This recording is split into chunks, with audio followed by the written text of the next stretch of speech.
The Automated Podcast.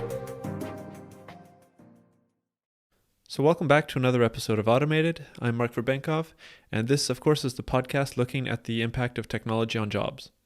So last week we looked at blockchain, but as I discussed, the lack of a tangible product is really a challenge for many in understanding this technology.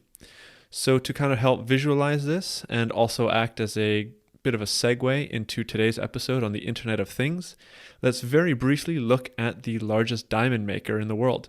So De Beers implemented a blockchain pilot project at the start of 2018 with the goal of reducing the blood diamonds being circulated. So every interaction with a diamond was to be registered, from the initial cut at a factory to the grading at a lab. However, I also mentioned last week that one of the weakest points of blockchain is when it interacts with the real world, as human error still exists when adding info to the blockchain. So using the diamond example, humans could still manipulate the original information, say that the diamond isn't a blood diamond when it actually is, which essentially renders the blockchain useless. So one of the ways to actually navigate around this is to implement automated systems like the sensors and monitoring technologies connected to the Internet of Things, which is the focus of today's discussion. So what is it? The Internet of Things, or IoT, is first of all not really a single technology, but rather a collection of different technologies that essentially aim to connect every single thing across the world to the Internet in order to make things smart. By smart, what is really meant is that they can either send or receive information, or both. But not just any information counts. So to illustrate this, I think the most recognizable example is that of the telephone. So if you're old enough, you might remember a time when your telephone was really only good for actually calling people and sending and receiving basic texts. So though my first phone was a basic flip phone, and it offered a great deal of freedom relative to the landline of the house that I grew up in, it wouldn't be considered a smart device as compared to the smartphone I use today. So with my first phone, I was limited in calling only the numbers that I directly knew or had either saved on my phone. So this is compared to today, where I can search any business or organization's phone number by connecting to the internet and absolutely don't need to have any of the numbers memorized or even stored on my phone. Now, if you apply the same principle of connection to most other things in the world, you should have a basic idea of the Internet of Things. So one of the main technologies that is therefore used by IoT are sensors that measure certain aspects of the world. So you can think of thermometers or air quality sensors or even motion sensors, and all of these collect information automatically on parts of our environment. And by having them connected to the internet and transmitting that data automatically, they are said to be part of the Internet of Things. So one of the quotes that I like to use to think about all this is, just as our sight, hearing, smell, touch, and taste allow us to make sense of the world, sensors allow machines to make sense of the world. But you may actually be asking, so what if objects collect and send information? Why does this matter? So on this podcast, I've actually briefly mentioned a few times how farming and agriculture are being impacted by different forms of technology, like drones that monitor large crops. So I think using an example of agriculture can really help with showcasing how powerful IoT can actually be. So why don't we think about one part of a farmer's traditional work, watering crops. So this is absolutely essential for a healthy harvest, and traditionally this is done by physically checking the soil and keeping track of rainfall or dry spells. But IoT allows something a little bit different.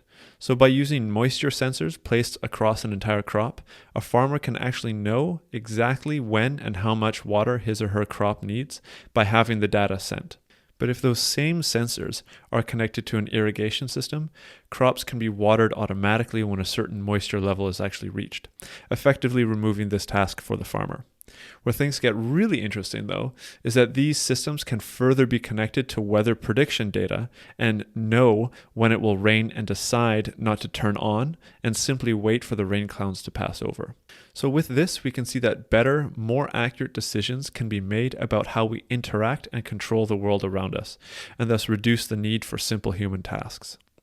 So by the end of 2018, there will be actually some 22 billion connected devices, and various estimates say that by 2025, there will be between 40 and 70 billion total connected devices.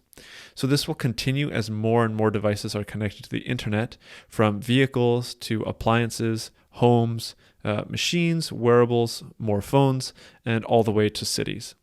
So smart homes are actually one of the most talked about application areas, especially with Amazon Echo and Google Home already selling millions of smart speakers. So the goal here is to link all aspects of a house, from lighting, heating and air conditioning, to doors, fridges, and general appliances all together so that the house can automatically be cooled, illuminated, order missing groceries, warn of maintenance needs, and reduce electricity use when things aren't in use. So how often were we all told as kids to close the fridge or turn off the lights when we were done using the specific thing? With a smart home, this will be done automatically without us needing to think about it. So this is then further compounded when personal wearable technologies are connected. This is where biometric data can be taken from watches or sensors even interlinked in clothing. So these sensors could effectively tell our home to turn on the air conditioning as we are getting too warm, or even turn on the coffee machine as we are beginning to wake up.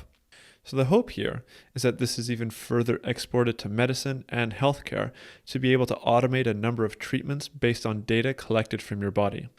So though this and many of the ideas presented above are at relatively early stages, there are examples already in place, like the Companion Medical's InPen that tracks insulin doses for people with diabetes and calculates the amount needed for the next injection. So if we move on from here and look at one of the more exciting applications of IoT, it actually relates to resource management in a city. And it happens that Barcelona, where I live and also where the Smart City Expo is hosted, happens to actually have been implementing solutions since around 2012. So parking spaces across the city have sensors that identify their availability to drivers, which actually reduces emissions as well as congestion. So there are also something called smart waste bins that allow the city to detect waste levels and actually optimizes waste management rather than just collecting at set periods when it might not actually be needed. So my personal favorite is the shared bike system of Barcelona, Bicing, which I use all the time, as sensors allow me to see which stations have bikes and where the empty racks are across the entire city. So although I mentioned the use of agriculture before, IoT is also useful in many other domains, such as manufacturing, transportation, power management, etc. So I think that we can clearly see that this IoT push is clearly starting and really rolling out across many industries and parts of the world. But it is assumed that with the implementation of 5G, which is the next generation of mobile broadband, which offers really faster wireless internet speeds, IoT will really be able to push forward and cover many of the industries and applications discussed already in this episode. But you should already be getting, I hope, a general idea about what IoT enables, even before the actual implementation of 5G. Namely, I think we can really say that a real-time image of what is happening in an environment enables an immediate, precise response, which really reduces a lot of waste, time, resources, and effort. So overall, this sounds really great, doesn't it? Unfortunately, it doesn't come without its fair share of problems, security and privacy being really the main ones to consider. So I first really began considering these problems when a friend of mine sent me a TED Talk several years ago. And this TED Talk showed how easy it was to hack and manipulate any connected device, even before IoT was really a popular concept. So other more recent talks have also verified this idea, and I'll link a bunch of them in the show notes for you if you're interested. So I think that we can all agree that having a virus on your computer is really bad, but the hacking picture that is painted is one that once our civilization really becomes more connected and dependent on these automated systems, it actually becomes much more vulnerable. So rather than needing to go to an actual physical location to cause harm, a malicious hacker can now do this remotely. So some real-world examples that have been shown to be possible are the hacking and shutting down of brake systems on cars, pacemaker electrical signals, and even first responder communications and equipment. So I think that where things get even more worrying is when you have energy grids, hospitals, and entire sections of a city that are opened up to remote hacking and manipulation. So although I think that this is quite frightening, perhaps the more talked about issue here is privacy concerns, especially as smart homes and devices we wear and use every day continually can track our actions. So if you're interested in reading more about this, as it is quite a deep subject, I'll have links in the show notes for you. But essentially, it is argued that IoT and privacy are really, in fact, not compatible. But I think that we can now move on to the main topic of this podcast, and hopefully you've already guessed some of the impacts on jobs that IoT will bring from the examples and the ideas discussed. So most obviously, I think, with the explosion of the number of new devices being connected, the need for data scientists, data security and privacy experts, and similar data professions will continuously grow. But overall, IoT is another powerful tool for automating a great amount of the work that we do in many domains. So although rather than outright automation, I think that it currently enables more efficient use of time and effort, which really helps workers shift their tasks from repetitive or basic actions towards mostly monitoring and management focused ones. So if you think back to the farmer example, instead of watering, the farmer just needs to make sure that the sensor grid is functioning. And this can also be applied to manufacturing and many other industries. But on a more detailed level, with monitoring technologies, workers can be shown when it is in their best interest to take breaks, stop physically exertive tasks, or even get out of their chair and stretch at the ideal time for their personal physical needs. So this will be brought on by such wearables like smart wristbands, work trousers, or even smart helmets.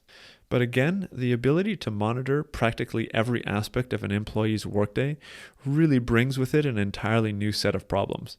So privacy concerns are again at the center of this debate, as practically all information about future employees can be collected in the name of improving efficiency and safety.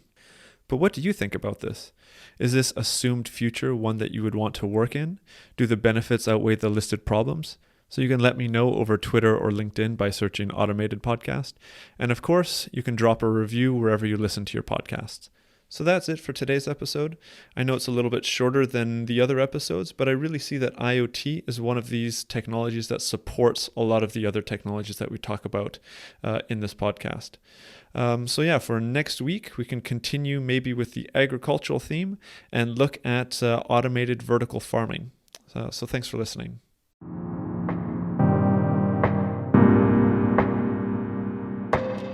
The Automated Podcast.